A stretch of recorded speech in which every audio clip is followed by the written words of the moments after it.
उपमुख्यमंत्री अजित पवार सोलापूर दौऱ्यावर आहेत। विविध कार्यक्रमांना ते उपस्थित राहणार आहेत। उपमुख्यमंत्री अजित पवार सोलापूर दौऱ्यावर येत असून सोलापूर जिल्हा ग्रामीण आणि शहर कार्यालयाचे ते उद्घाटन करणार आहेत।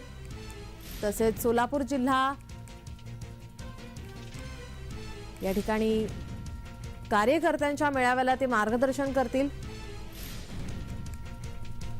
आपले प्रतिनिधी संतोष कुलकर्णी आपल्या सोबत फोन लाईन वरून जोडलेले आहेत। संतोष, काय अधिकची माहिती?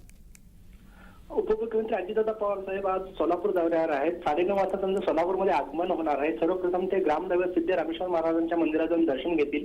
त्यानंतर जिल्हाधिकारी कार्यालयात सोलापूर जिल्ह्यातील विकास कामं आणि योजनांसंबंधित उपमुख्यमंत्री आढावा बैठक घेणार आहेत आणि बैठकीनंतर उपमुख्यमंत्र्यांची पत्रकार परिषद होणार आहे। त्यानंतर दुपारी 1 वाजता रामवाडी येथील महिला सर्वरोग निदान आरोग्य शिबिर व विविध विकास कामाचा शुभारंभ अजितदादांच्या हस्ते संपन्न होणार आहे।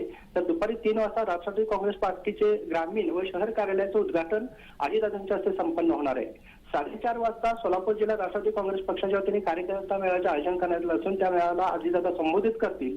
तर संध्याकाळी 6 वाजता अल्पसंख्याक राष्ट्रवादी काँग्रेस पार्टीच्या वतीने ट्रस्टी संवाद कॉन्फरन्सचं आयोजन करण्यात आले आहे आणि त्यासाठी उपमुख्यमंत्री अजितदादा पवार साहेब उपस्थित राहणार आहेत। असा एकंदरीत त्यांचा दौरा असणार आहे।